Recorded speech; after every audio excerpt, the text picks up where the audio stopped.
Hello students, welcome to Easy Bio.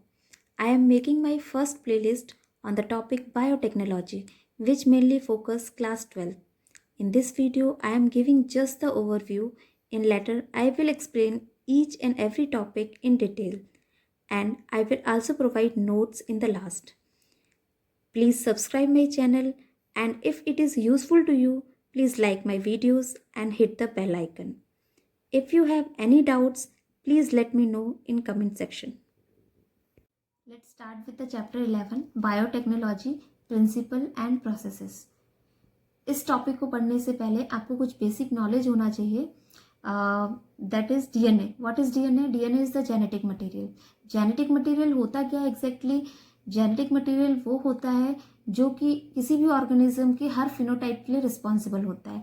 Phenotype मतलब जो हमें दिखाई देता है किसी भी ऑर्गेनिज्म का, बॉडी का कलर, उसके हेयर्स के कलर, उसकी आईज का कलर, उसकी स्किन का कलर, उसकी हाइट, उसका वेट, ये सब के लिए जेनेटिक मटेरियल रिस्पॉन्सिबल होता है. कैसे? जेनेटिक मटेरियल के अंदर जीन्स प्रेजेंट होते हैं. जीन्स हर फिनोटाइप के लिए एक जीन होता है. उसके हेयर कलर के लिए एक जीन होगा, उसके वेट के लिए एक जीन होगा, उसकी हाइट के लिए एक जीन होगा, उसकी आई कलर के लिए एक जीन होगा.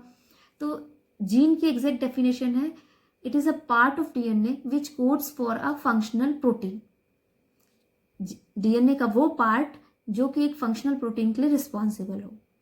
Now come to the biotechnology. What is biotechnology? Biotechnology is the process that deals with the technique of using live organism to produce product and processes useful to human. मतलब ऐसी technique जिसमें हम living organism या उसके product को use करके कुछ ऐसे प्रोडक्ट्स बनाएं या ऐसी प्रोसेस बनाएं जो कि ह्यूमन बीइंग के लिए यूजफुल हो. अब बायोटेक्नोलॉजी के अंदर मेनली दो प्रोसेस आती हैं. First is genetic engineering and second is chemical engineering. Main होती है जेनेटिक इंजीनियरिंग. केमिकल इंजीनियरिंग का मतलब है स्टेराइल कंडीशंस. स्टेराइल कंडीशन का क्या मतलब होता है? Pathogen free condition. मतलब हम जो प्रोसेस कर रहे हैं उस प्रोसेस में कोई भी, या हम कॉमन लैंग्वेज में कहें, कोई भी जर्म्स ना आए, है ना, कोई भी बैक्टीरिया उसको दूषित ना करे. हिंदी, प्योर हिंदी में अगर हम वर्ड कहेंगे तो दूषित ना करे, तो वो कंडीशन होती है स्टेराइल कंडीशन. हम अब जेनेटिक इंजीनियरिंग की बात करेंगे. जेनेटिक इंजीनियरिंग की तीन मेन प्रोसेस होती हैं. First recombinant DNA, second gene cloning, third gene transfer. Now first is recombinant DNA. Recombinant DNA का मतलब क्या होता है? इस वर्ड से ही हम इसका मीनिंग समझेंगे. रिकॉम्बिनेंट जैसे कि रीगेन होता है, रीगेन का मतलब दोबारा गेन करना. ऐसे रिकॉम्बिनेंट का मतलब होता है दोबारा कंबाइन करना. हमने किसी डीएनए को फिर से कंबाइन किया है, मतलब उसको हमने पहले ब्रेक किया है, उसमें कुछ चीज ऐड की है और फिर से उसे कंबाइन किया है, तो उसको हम कहते हैं रिकॉम्बिनेंट डीएनए. अब हम रिकॉम्बिनेंट डीएनए क्यों बनाएंगे? इसलिए बनाएंगे कि हमारा कोई जीन ऑफ इंटरेस्ट होगा. मतलब किसी जीन में हमें, जीन ऑफ इंटरेस्ट का मतलब है कि किसी जीन में हमारा इंटरेस्ट होगा, हमें कोई पर्टिकुलर जीन चाहिए. अब जीन हमें क्यों चाहिए? हमें पर्टिकुलर जीन ही क्यों चाहिए? तो एक एग्जाम्पल देके मैं आपको समझाऊंगी. हमारे पास दो मैंगो के ट्री है, first and second. First mango tree है, उसमें मैंगो जो लगते हैं बहुत ही स्वीट टेस्ट के लगते हैं, बट क्वांटिटी बहुत कम होती है. और सेकेंड मैंगो ट्री है जिसमें मैंगो का टेस्ट बिल्कुल भी अच्छा नहीं, बहुत ही सॉर होते हैं, बट हाई क्वांटिटी में प्रोड्यूस होते हैं. अब हमको एक मैंगो ट्री ऐसा बनाना है जिसमें इसका स्वीट टेस्ट आए और इसकी क्वांटिटी आए. मतलब ऐसा मैंगो ट्री जिसमें स्वीट मैंगो हो और हाई क्वांटिटी में हो. तो उसके लिए हम क्या करेंगे? हम इस ट्री को, इन दोनों ट्री को स्टडी करेंगे. स्टडी करके पता लगाएंगे कि स्वीट टेस्ट के लिए कौन सा जीन रिस्पॉन्सिबल है और क्वांटिटी के लिए कौन सा जीन रिस्पॉन्सिबल है. हम इन दोनों में से कोई जीन को आइसोलेट कर लेंगे, मतलब हम वहां से निकाल लेंगे, उसकी कॉपी बना लेंगे और कॉपी बना के हम इधर इंजेक्ट करेंगे इस ट्री में.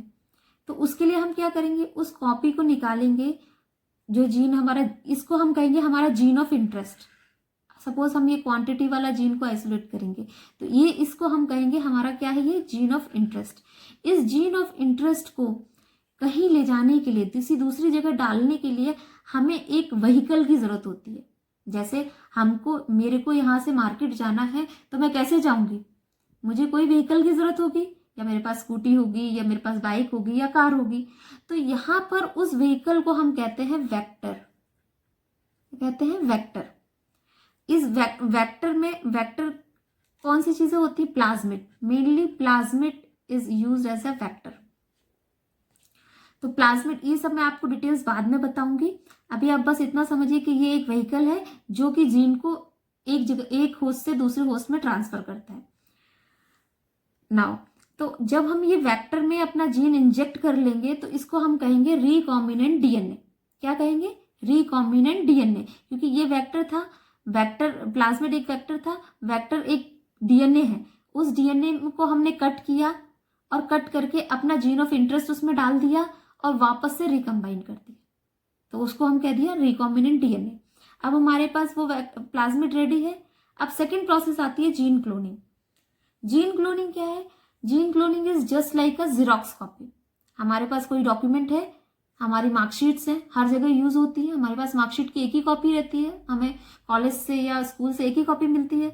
उसको हम क्या करते हैं? उसको हम जीरोक्स कर लेते हैं। अब जीरोक्स मशीन में क्या क्या चीज यूज में आती है? पेपर्स लगते हैं, इंक लगती है, इलेक्ट्रिसिटी लगती है, प्लस हमारे पास एक मशीन होती है।